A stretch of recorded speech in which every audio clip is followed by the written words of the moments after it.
매일 말씀 10분 강론 연중 33주간 금요일의 말씀입니다.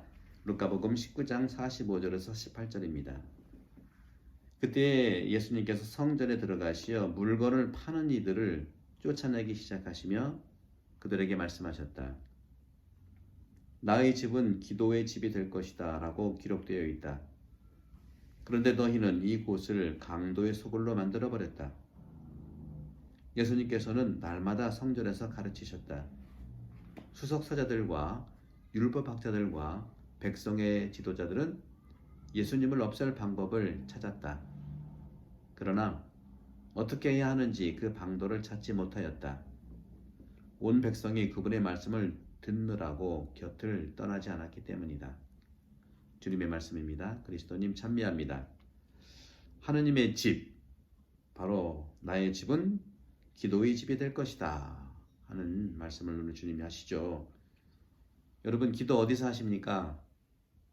성당에서 하세요? 아니면 골방에서 하세요? 아니면 자기 마음속에서 하세요? 우리는 기도를 할 때 교회에서도 하고요. 또 우리가 머무는 곳에서 항상 할 수가 있습니다. 하지만 우리가 어디서 기도할 수 있고 할 수 있다 하더라도 교회에 자주 나가는 것은 하느님의 공동체, 백성이 함께 모여 기도하기 때문이죠. 교회에 자주 가기 때문에 초기 그리스도인들은 늘 교회에서 기도하는 백성들이었습니다. 예수님께서 승천하신 다음에 사도들은 성전에 가서 계속 기도하곤 했어요. 오늘 주님께서도 너희는 이곳을 강도의 소굴로 만들어버렸다 이런 말씀을 하시죠. 누구에게 그랬습니까? 수석사자들과 율법학자들과 백성의 지도자들에게 한 말씀입니다. 로마군이 점령을 해서 성전이 파괴되었죠. 기원 후 70년경인데 사도들은 모든 장소에서 그러므로 하느님을 접촉하고 찾도록 초대된 그런 상징으로서의 성전이라고 늘 모든 장소를 이야기하고 있습니다.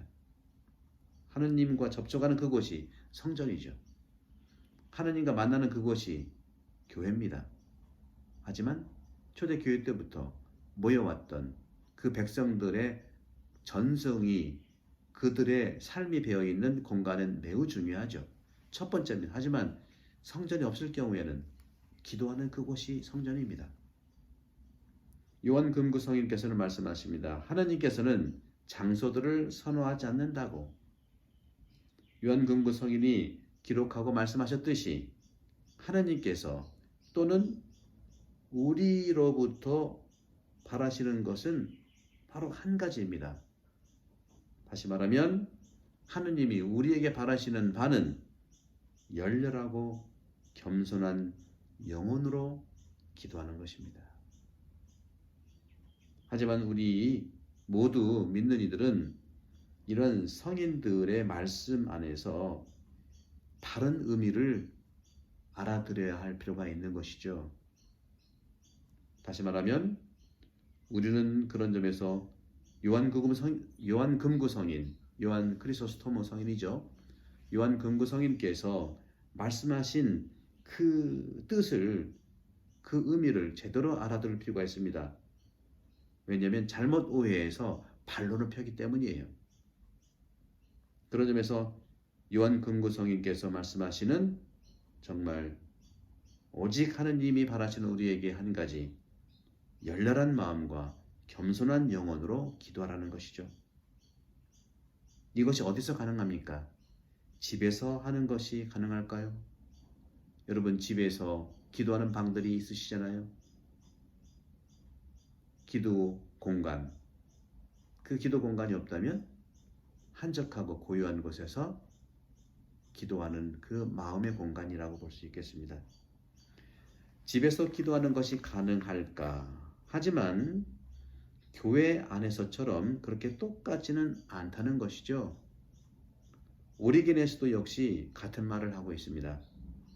그리스도인은 비록 더욱 적합한 장소가 있는데 그것이 성전이라는 것이죠.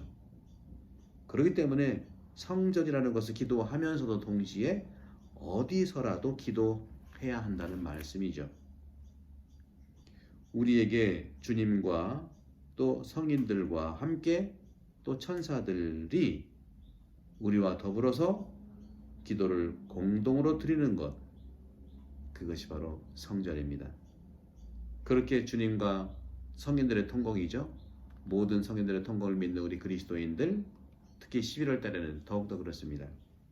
천국교회, 지상교회, 여러 개 있는 영혼들을 위한 전구를 성인들을 통해서 하고, 또 우리도 직접 주님께 기도를 드리는 날이 11월 위령성월의 날이고, 돌아가신 모든 영혼들을 위한 기도의 달이 위령성월이죠. 그런 점에서 주님과 성인들과 함께 천사들도 우리와 함께 공동으로 기도드리는 것이 매우 적합하다는 사실, 또한 우리는 성전에서 기도를 드리는 것인데 이것이 하느님과의 약속이기 때문입니다. 사랑하는 형제자매 여러분, 오늘 주님께서 말씀하십니다. 나의 집은 기도의 집이 될 것이다. 그런데 너희는 이곳을 강도의 소굴로 만들어버렸다. 결국 이 말씀으로 예수님은 죽음에 처하게 되는 계기가 됩니다. 예수님이 십자가상에 돌아가신 궁극적인 역사적 사실은 두 가지입니다.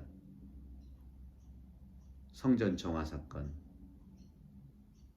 그들의 수익을 끊어버렸기 때문에, 그들의 부패의 카르텔을 끊어버렸기 때문에 예수님을 죽이겠다. 오늘 복음도 백성의 지도자들, 율법학자들, 바리사, 수석사제들은 예수님을 없앨 방법을 찾았다. 하지만 아직은 그 방도를 찾지 못했다. 온 백성이 그분의 말씀을 듣느라고 곁을 떠나지 않기 때문이다. 그런데 백성들도 떠나요. 이제는 예수님께서는요, 공생활 전체에서 볼 때 대중연설에 대해서 상당히 많이 했습니다. 율법학자들에게도, 또 바리사에게도, 수석사제들에게도, 또 온 백성에게도 대중연설들을 많이 했는데, 이런 백성의 지도자들은 예수님을 죽이려고 마음을 먹었고, 백성들도 많이 따르긴 했지만 결국에는 자기 위안과 자기 목적으로 예수님을 따른 거예요. 왕으로 모시려고 하고요. 그러자 예수 그리스도께서는 기적도 끊고 대중연설도 끊고 모든 걸 끊어버리고 예수님의 12명의 제자를 아주 돌아가기 직전까지 소위 얘기하는 밀봉 교육을 시켰습니다. 무슨 간접 교육 같이 들지만 이건 나쁜 말은 아닙니다. 밀봉 교육. 밀도 있게 정말 봉쇄, 다른 사람들과 차단하면서 예수의 제자의 모습을 합숙훈련 같이 밀도 있게 한 거예요. 여러분들 복음서에 제자들에게 말씀하셨다는 것은 다 밀봉 교육의 내용이에요. 모든 사람들을 대중 강연으로 세상을 변화시키기는 쉽지 않습니다. 오히려 역사를 보십시오. 대중 강연으로 많은 사람들이 히틀러라든가 말이죠, 무솔리니라든가 독재 시대 때라든가 얼마 대중 강연을 많이 합니까? 하지만 진정한 교회의 변화, 진정한 사람의 변화는 소그룹으로 밀도 있게 하는 예수님의 방식인 12제자 양성이에요. 예수님은 대중들이 떠나고 그리고 율법학자들의 지탄을 받는다 하더라도 돌아가시기까지 제자들 12명을 뽑아서 그들과 함께 많은 가르침과 함께 기도하고 함께 밥 먹고 하면서 밀봉 교육을 했고, 이것이 바로 제자의 직접적인 교육이었는데, 바로 12명의 제자 교육이 당신께서 돌아가신 다음에 21억이 됐지 않습니까? 여기에는 뭐가 있었을까요? 친밀감, 그리고 서로 사랑하는 방법, 그리고 예수님께서 말씀하신 모든 구약의 율법을 완성하시는 구체적인 신앙생활의 개념들. 예를 들어 오늘 같은 경우에도 바리사에게 얘기를 했지만 결국에는 성전은 어떤 것이냐? 바로잡는 모습에 기도하는 장소다 이거예요. 사랑하는 형제자매 여러분, 신약 성경을 읽으면서 예수님께서 직접 제자들에게 했던 그 돌아가시기 직전까지의 모습들, 모든 행복선언도 제자들에게 말씀드렸고요. 그 다음에 세종례라든가, 그렇죠? 사랑의 세 계명은 말할 것도 없고, 그렇죠? 또 이중계명도 마찬가지. 이중계명은 이제 모든 사람들이 얘기했지만 사랑의 세 계명으로 나타나는 것은 예수님의 밀본교육의 핵심이에요. 그리고 특별히 성주간, 이 성주간은 바로 결정적으로 제자들에게 직접적으로 그걸 실행할 것을 유산으로 남겨주신 것이죠. 사랑하는 형제자매 여러분, 오늘 복음에서 말씀하시는 이 성전의 의미, 예수님께서 날마다 성전에서 가르치셨고 또 나의 집은 기도의 집이라고 말씀하셨습니다. 여러분들 이 시기가 기도를 배울 수 있는 그런 시기 되기를 바랍니다. 성부와 성자 하나님께서 여러분 모두에 강복합니다. 감사합니다.